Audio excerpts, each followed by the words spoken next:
For years, mankind has battled against nature, trying to separate two things: what they wanted from what they did not. Whether it was iron from rock, oil from vegetables, or Russians from Ukraine. Throughout the years, humanity has become the master of separation. We have invented cryogenic distillation, smelting, fractional freezing, and numerous types of filters. However, the greatest modern separation invention has to be the centrifuge. But before we can talk about centrifuges, we have to talk about everyone's favorite force: gravity. Gravity can naturally separate certain liquids, solids, and gases by utilizing their different densities. As the density of a substance increases, the force of gravity increases. This allows denser substances to overcome the buoyant force caused by the displacement of another substance as it sinks. When the buoyant force becomes equal to the substance's gravity, it reaches equilibrium. The only problem is that this takes quite some time to fully complete. One way the separation speed could be increased is to simply increase the gravity of the Earth, which is not that practical, unfortunately. A more realistic way is to substitute gravity with another force, such as the centripetal force. Antonin Prandtl and his brother Alexander were the first people to put this idea into practice by making a centrifuge to separate the cream from milk. Though they did not know it at the time, their invention would become an integral tool in laboratories, quality control, high G-load tests, particle separation, and isotope separation for everyone's favorite bomb. The centripetal acceleration of a centrifuge is measured in G's and can be modeled using the following equation, where r is the radius and t is the rotational period.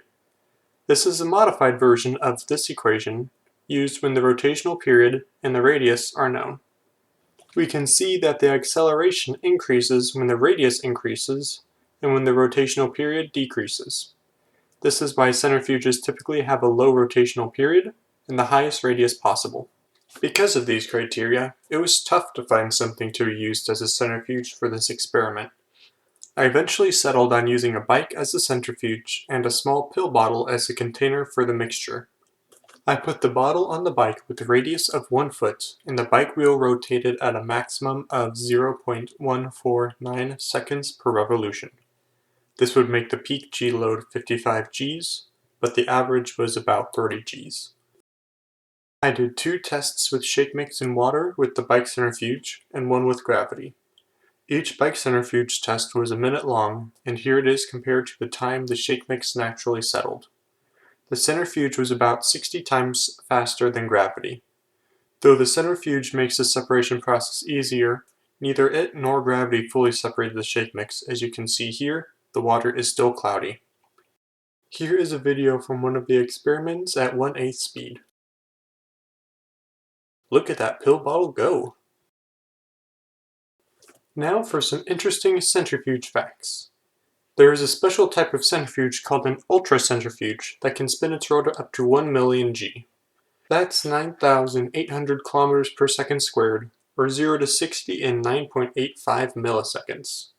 Because of the tremendous kinetic energy of the rotor spinning that fast, their failures tend to be quite catastrophic, to the centrifuge that is. Here are pictures of what used to be a 20-pound titanium rotor and the sides of the centrifuge. The rotor split in half while spinning at 55,000 RPM, and each piece hit the protective casing.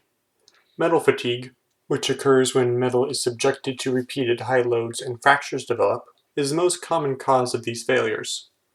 These failures aren't that uncommon. There is a reason why a 30,000 G centrifuge has this thick of metal plating. Last but not least, never touch a spinning centrifuge or leave the lid open, ever. Fingers and 55,000 RPM never mix well. Thanks to their versatility and safety, centrifuges have become one of the most monumental inventions.